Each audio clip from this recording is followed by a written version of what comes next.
बड़ी खबर यह है कि यूएस बेस पर ईरान लगातार हमले कर रहा है। बहरीन में ईरान के हमले से भारी तबाही हो चुकी है। ईरानी हमले के बाद आग और धुएं का गुबार बहरीन में उठता हुआ नजर आ रहा है।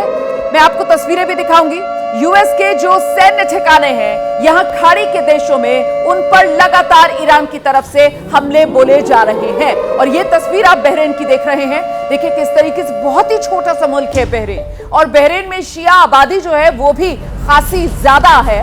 और उसी बहरीन में जो यूएस का सैन्य ठिकाना है, उस सैन्य ठिकाने पर ईरान की तरफ से जब हमला बोला गया तो निशाना सटीक लगा, और निशाने के बाद यहां जो तबाही हुई है उसी की गवाही ये तस्वीरें दे रही हैं। बहरीन में यूएस सैन्य ठिकाने को नुकसान पहुंचाने में ईरान कामयाब रहा है। यहां यूएस सैन्य ठिकाना बहरीन में जिस पर निशाना साधा गया, और हमले के बाद देखिए किस तरीके से यहां पर जोरदार तरीके से आग लगी होगी। आग की लपटें जो अब काले घने धुएं में घिरी हुई नजर आ रही हैं, क्योंकि एक बड़ा इलाका पूरी तरीके से दहल गया इस हमले के बाद। तो ये तस्वीरें आप बहरीन से देख रहे हैं। बहरीन में जो यूएस का सैन्य बेस है, अमेरिका का सैन्य बेस बहरीन में, और वहीं पर यह हमला ईरान की तरफ से बोला गया है।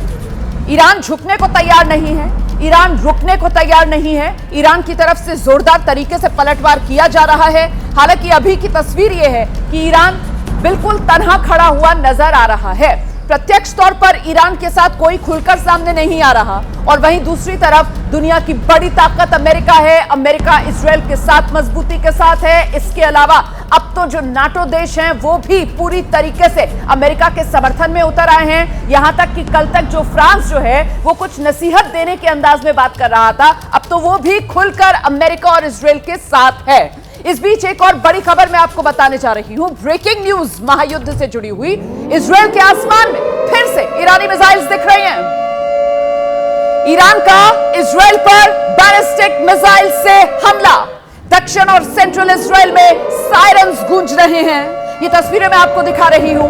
इजराइल के आसमान की ये तस्वीरें हैं, और देखिए कैसे इजराइल को पूरी तरीके से भेदने में लगातार ईरान जुटा हुआ है। आप जानते हैं ईरान की ताकत यही बैलिस्टिक मिसाइल्स है, और अपनी इसी ताकत के जरिए ईरान जो है वो फिलहाल इजराइल को नुकसान पहुंचाने में जुटा हुआ है। हालांकि इजराइल की तरफ से भी तैयारी पूरी है, और हम सब जानते हैं कि इजराइल का जो डिफेंस सिस्टम है वो कितना मजबूत है, खासतौर से वो आयरन डोम।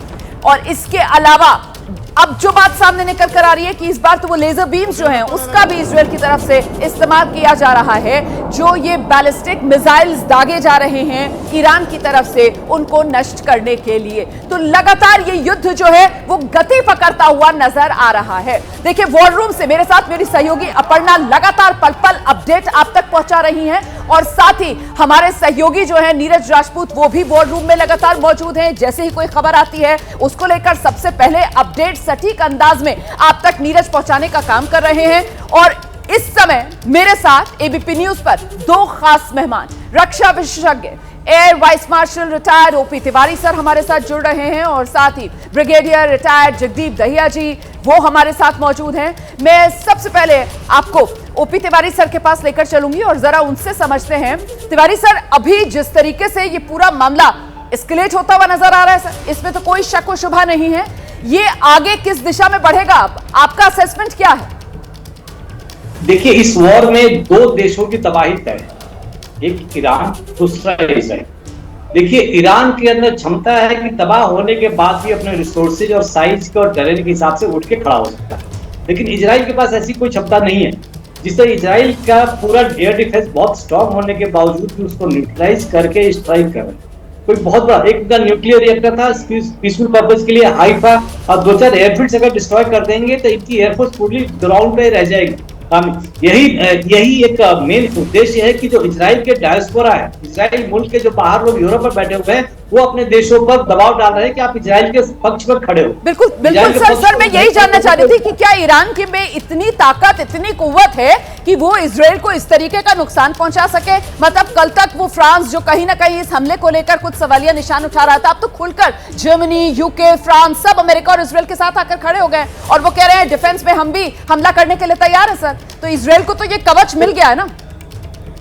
कवच मिला है, लेकिन बहुत देर तक नहीं रहेगा।